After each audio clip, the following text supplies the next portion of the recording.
بادشاہ یہ تخت و تاج کیا ہوتے ہیں، اس کی کوئی قیمت نہیں ہے۔ تو بادشاہ ہنس کے کہنے لگا اس فقیر کو باہر نکالو، اسے کیا پتا ہے کہ تخت و تاج کیا ہوتے ہیں، اس کی لذت کیا ہوتی ہے۔ جب خدام کھڑے ہوتے ہیں، استقبال کر رہے ہوتے ہیں، جب تخت پہ بیٹھے اور ساری رعایا نیچے بیٹھی ہوتی ہے، اس نے کہا نکالو فقیر کو، اس کو کیا پتا۔ بادشاہ ایک دن شکار کرنے گیا تو وہاں اس کا گھوڑا جو ہے وہ سرکش ہو گیا اور ایسی جگہ پہ لے گیا کہ جہاں نہ پانی تھا اور نہ کوئی اور چیز۔ بادشاہ وہاں ہانپ رہا ہے کہ وہی فقیر مشکیزہ ڈالے ہوئے گزرا اور آواز دے رہا ہے پانی لے لو، پانی لے لو۔ بادشاہ کی تو موت واقع ہونے والی تھی، آخری ہچکیاں تھی، تو اس نے آواز دی پانی۔ تو اس فقیر نے کہا کہ ہاں تمہارے پاس ہے کوئی قیمت پانی دینے کی؟ اس نے کہا میں بادشاہ ہوں اس ملک کا۔ اس نے کہا ہوتے ہوگے، مجھے غرض نہیں ہے، میں تو بیچتا ہوں پانی۔ اس نے کہا بابا میں بادشاہ ہوں، جو مانگو گے میں دوں گا، مجھے پانی دو، میں مر رہا ہوں۔ اس فقیر نے کہا آدھی حکومت لگے گی۔ اس نے کہا آدھی لے لینا، مجھے پانی تو دو، کیونکہ مر گیا تو ساری جائے گی۔ اس نے پانی کا گھونٹ دیا، پیاس کی شدت تھی، جب پانی کا کٹورا اس نے منہ سے لگایا تو پانی حلق میں اٹک گیا۔ اب پھر دوبارہ مصیبت بن گئی۔ تو اس فقیر نے کہا کہ میں حکیم بھی ہوں، اگر کہو تو تمہارا علاج کر دوں۔ اس نے کہا ضرور کرو، لیکن اس نے کہا میں یوں ہی نہیں کروں گا، آدھی باقی حکومت بھی لگے گی، وہ بھی لکھ دو۔ اس نے چمڑے کے اوپر لکھوا لیا، ساری حکومت لکھوا لی، اور اس نے اس کا علاج کیا فوری۔ جو اس کے پاس ٹوٹکا ٹونا تھا تو اس کا پانی حلق سے نیچے اتر گیا۔ بادشاہ گھوڑے پہ بیٹھا واپس آیا، وقت گزر گیا، عرصہ بیت گیا۔ بادشاہ پھر تخت پہ بیٹھا تھا، وہی فقیر بھیس بدل کے دوبارہ آ گیا۔ پھر اس نے نصیحت کی کہ آخرت کو یاد کرو، یہ دنیا کچھ نہیں ہے، 4 دن کی کہانی ہے۔ بادشاہ نے کہا تو میرا خیال ہے پہلے بھی کبھی آیا تھا، تو نہیں سمجھتا تخت و تاج کی لذت کیا ہے۔ اس نے کہا اس کی کوئی قدر و قیمت نہیں ہے، چھوڑ اسے، آخرت سب کچھ ہے۔ تو اس نے کہا نکالو اس فقیر بابے کو، یہ اس دن بھی آیا تھا تو آج پھر آ گیا ہے، اپنی راہ لے بابا۔ اس فقیر نے اپنے تھیلے سے وہ چمڑے کی دستاویز نکالی جس کے اوپر اس نے ساری حکومت لکھ کے دی تھی۔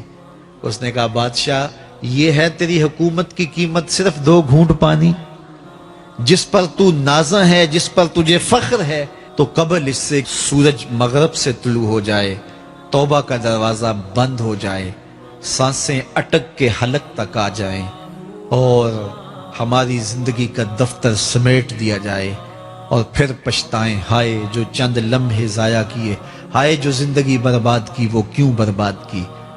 کل کے پچھتاوے سے بہتر آج کا پچھتاوا، زندگی پلٹ ہوگا، وقت پر کافی ہے ایک قطرہ بھی آب خوش ہنگام کا، جل گیا جب کھیت برسا می تو پھر کس کام کا۔ آئیے میں اور آپ اپنی زندگی کو مالک کی چوکھٹ پہ، مالک کی دہلیز پہ لے جائیں، اس کے حضور سچی توبہ کریں، رجوع لائیں، اپنے گناہوں سے معافی مانگیں، وہ کریم ایک آنسو سے سارے گناہ معاف کر دے گا۔ اپنی آخرت کی تیاری کریں، کاروبار دنیا بھی کریں، لیکن اصل ہماری زندگی آخرت کی زندگی ہے۔ صحابہ کو خندق کھودتے دیکھا تو پیار آیا تو یہی کہا اللہم ان العیشہ عیش الآخرہ، اے اللہ زندگی تو آخرت کی زندگی ہے، فاغفر للانصار والمہاجرہ، میرے انصار کو بھی بخش دے، میرے مہاجروں کو بھی بخش دے۔ تو اللہ تعالی ہم سب کی مغفرت فرمائے۔ انسان کو اللہ تعالیٰ نے اتنی نعمتیں عطا کی ہیں کہ اگر وہ ان کا احساس کر لے تو کبھی بھی ناشکری اس کے انداز سے، رویے سے اور اس کی طرز زندگی سے ظاہر نہ ہو، بلکہ اس کا سانس سانس جو ہے وہ اللہ کا شکر کرے، اللہ کی تقدیس کے گیت گائے۔ لیکن یہ انسان ناشکرہ ہے۔ وَإِنَّهُ عَلَى ذَلِكَ لَشَهِيدٌ، اس پر اسے کوئی خارج سے گواہی کی ضرورت نہیں ہے، وہ خود اس پہ گواہ ہے، اسے خود پتا ہے کہ میں کتنا ناشکر۔ ذرا اندر اتر کے دیکھے تو اس نے کیا اس کی نعمتوں کا شکر ادا کیا ہے؟ اس کی کتنی بڑی نعمتیں ہیں حضرت انسان کو۔ انسان غور کرے، تدبر کرے۔ میں کئی دفعہ یہ بات بتا چکا ہوں، میرا ایک ملنے والا ہے، پیر بھائی ہے، تو اس کو مسئلہ کیا ہے کہ یہ جو منہ میں لعاب آتا ہے اس کی مقدار کم ہے، تو بنیادی طور پہ وہ لیکچرار ہے، تو اس نے روز جو ہے وہ طلباء کو لیکچر دینا ہوتا ہے، تو 15 منٹ نہیں بول پاتا کہ منہ خشک ہو جاتا ہے۔ اب ہم نے کبھی اس کو نعمت سمجھا؟ یہ جو منہ میں لعاب آتا ہے، ہم کہتے ہیں کہ یہ ایک مصیبت ہے، تھوکتے رہتے ہیں، لیکن اگر اس کی مقدار کم ہو تو زندگی اوکھی ہو جائے۔ یہ نظام انہضام پہ بھی اثر انداز ہوتا ہے، اور پھر اس کی بینائی بھی کمزور ہو گئی، ایک آنکھ کی بینائی تو بالکل ختم ہو گئی۔ مرض کیا ہے، مسئلہ کیا ہے، کون سی نعمت کم مل رہی ہے؟ پانی نہیں مل رہا، مل رہا ہے، آکسیجن نہیں مل رہی ہے، گردش خون جاری ہے۔ کمی کیا ہوئی؟ کبھی سوچا بھی نہیں ہم نے۔ لعاب کی مقدار ضرورت سے کم ہے تو زندگی مشکل ہو گئی۔ انسان یہ لعاب جس کی اہمیت تیری نظر میں کوئی نہیں، یہ کم ہو تو پھر زندگی عذاب بن جائے۔ تو اللہ نے جو تجھے نعمتیں دی ہیں اگر وہ نہ ہوں تو پھر بتا زندگی کیسے گزرے۔ تو انسان کو اتنی نعمتیں دی ہیں اللہ نے، اتنا کچھ عطا کیا ہے۔ اوناسس نامی دنیا کا امیر ترین شخص تھا، اس کی آنکھوں کے پپوٹے کام کرنا چھوڑ گئے۔ یہ آٹومیٹک سسٹم رب نے لگایا ہوا ہے، ادھر سے تنکا اڑا، ادھر آنکھ بند ہو گئی۔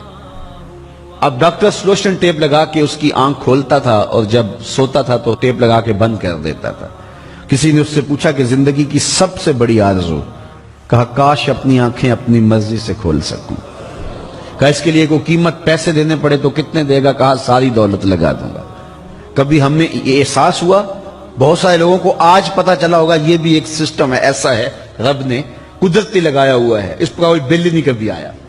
آپ 3 مہینے بل نہ دے تو واپڈا والے میٹر کاٹ دیتے ہیں کہ نہیں؟ بجلی کاٹ دیتے ہیں، سوئی گیس والے کنیکشن کاٹ دیتے ہیں، لیکن ساری زندگی رب کو سجدہ نہ کرو۔ اس نے کبھی سورج کو نہیں کہا کہ اس نافرمان کے گھر تیری روشنی نہیں جانی چاہیے۔ اس نے کبھی چاند کو نہیں کہا کہ تیری چاندنی اس کے آنگن میں نہیں جانی چاہیے۔ جس طرح با یزید کے گھر میں سورج کی کرنیں جاتی ہیں، اس نافرمان کے گھر میں بھی ایسے ہی جاتی ہیں۔ تو انسان کو اللہ نے بڑا کچھ دیا، لیکن یہ اس کے باوجود ناسپاس ہے، ناشکر گزار ہے۔ تو کہا اس کے لیے کوئی اس کو خارج سے دلیلیں نہیں چاہیے۔ انسان اگر اپنے پہ غور کرے تو انسان کے اندر ہی سب کچھ ہے۔ میں کہاں کھڑا ہوں مجھے پتا ہے، آپ کہاں کھڑے ہیں آپ کو پتا ہے۔ یہاں میں واز کر رہا ہوں، تلقین کر رہا ہوں، نصیحت کر رہا ہوں، آپ کی نظروں میں بہت اچھا ہوں گا۔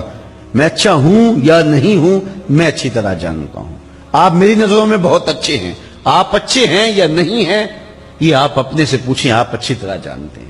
انسان اپنی حقیقت سے خود آگاہ ہے کہ وہ کس جگہ کھڑا ہے، وہ جانتا ہے۔ وَإِنَّهُ عَلَىٰ ذَلِكَ لَشَهِيدٌ۔ اسے خارج سے کوئی دلیل نہیں چاہیے۔ آج وقت ہے اپنا رب سے جوڑ لیں۔ اس کی رحمتوں کے دروازے کھلے ہوئے، اس کی کرم نوازیوں کا می برس رہا ہے۔